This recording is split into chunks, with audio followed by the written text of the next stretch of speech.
ఎక్కువసేపు అయితే ఏంట్లేండి. అబ్బో, దేవి గారు అలకలో కూడా అందంగా ఉన్నారు. ఈ పొగడతలకి ఏం తప్పు లేదు. దారిలో ఎవరో గర్ల్ ఫ్రెండ్ కొనిపించుంటుంది, అందుకే ఆవిడతో మాట్లాడొచ్చేసరికి ఇంత లేట్ అయి ఉంటుంది. ఓ, అప్పుడే అనుమానం ప్రారంభమైందన్నమాట. అయినా ఇంత అందమైన అమ్మాయి నువ్వు ఉండగా వేరే అమ్మాయి ఎందుకు? మరైతే నేను వెళ్తున్నాను. అరే, అనుకున్నట్టు జరుగుతాయా? అనుకున్నవన్నీ అంటున్నారు. మీరు నిజంగా నన్ను ప్రేమించారా? అరే, ప్రతిదానికి అనుమానం అయితే ఎలా?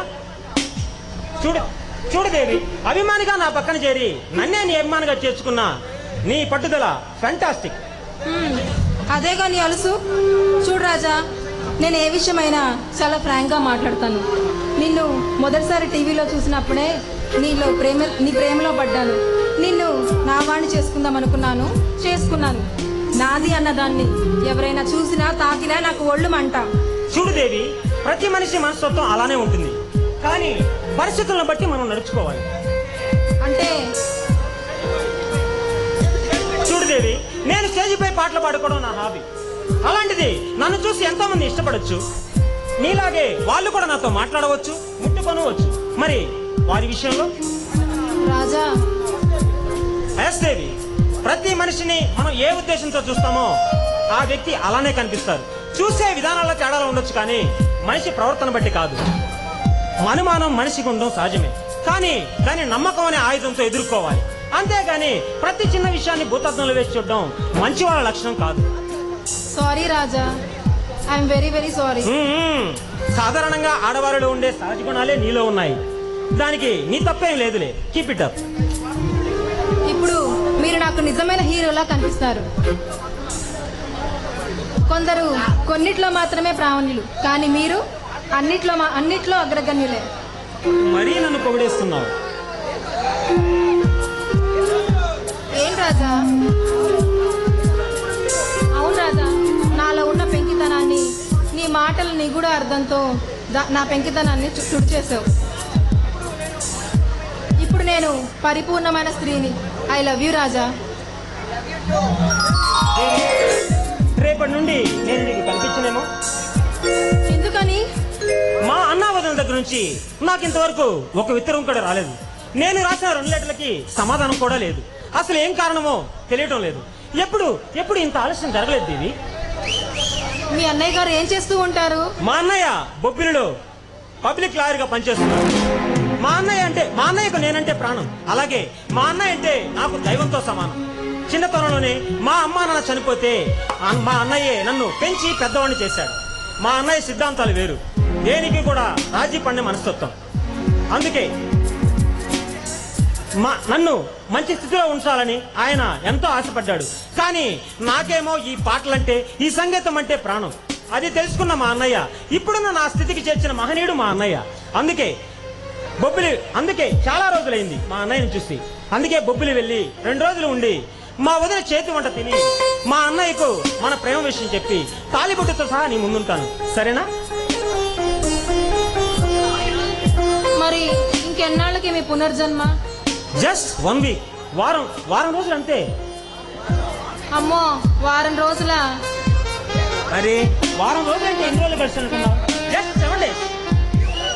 మీరు ఉండగలరేమో, నేను మాత్రం ఉండలేను. మరి నేను కూడా రానా? అమ్మో, అన్నా వదినలు చండశాసనలు. అందుకే అన్నయ్యకి ఇష్టమైన ఎరసాల్వా, వదినకి ఇష్టమైన కంచిపడి చీర తీసుకెళ్తున్నాను. మన ప్రేమ విషయం వాళ్ళకి చెప్పి ఫైనలైజ్ చేసుకుని వస్తాను. సరేనా? అయితే త్వరగా రావాలి సుమా. మరి నేను వెళ్ళరానా? మరి ఈ వారం రోజులకు సరిపడా గుర్తుండేలా ఒక kiss. Hey, come on darling.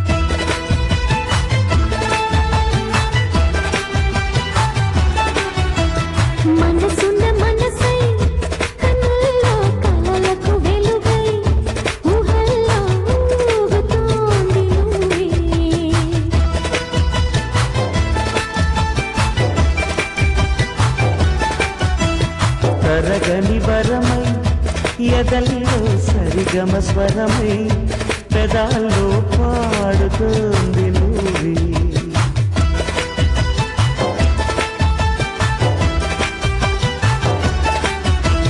నీకు పరిచయమై తొలి ప్రేమ చవి చూసా నేను పరవశమై హృదయాన్ని పరిచేశా నువ్వే నా దైవంలా భావించా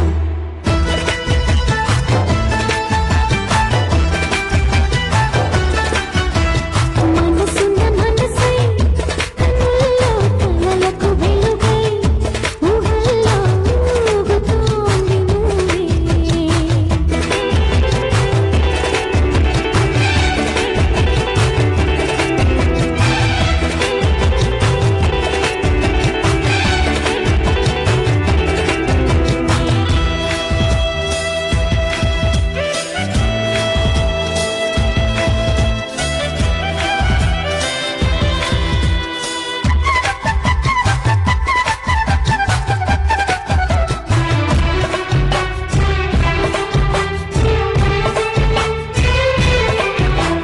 ప్రియతలో సన్నిధిలో తెలిసిన సంక్రాంతి చెలివడిలో అనుగడలో దొరికెని సుఖ శాంతి అడగక ముందే ఆమనిలా కనుల ముందే మెరిశావు గ్రహణము విడిచే జాబిలిలా తళుకుమంటూ వెలిగావు ప్రాణంలో ప్రాణంగా నిలిచావు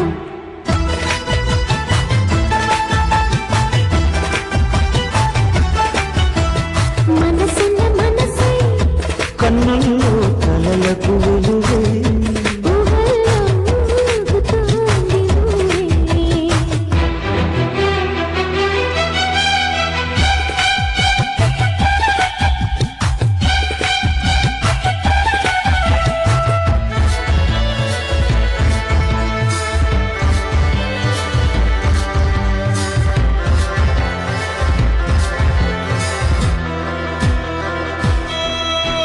శిలలాంటి శిథిలవనం చిగురులు తొడిగింది కలయికతో ప్రణయరం పరుగులు తీసింది పిలిచిన కలికే పెన్నిదిలా వలకు నిధులే పంచావు అతిథిగా చేరి హారతిలా చలువ చైనే చిలికావు అర్పించా అర్పించా అణువణువు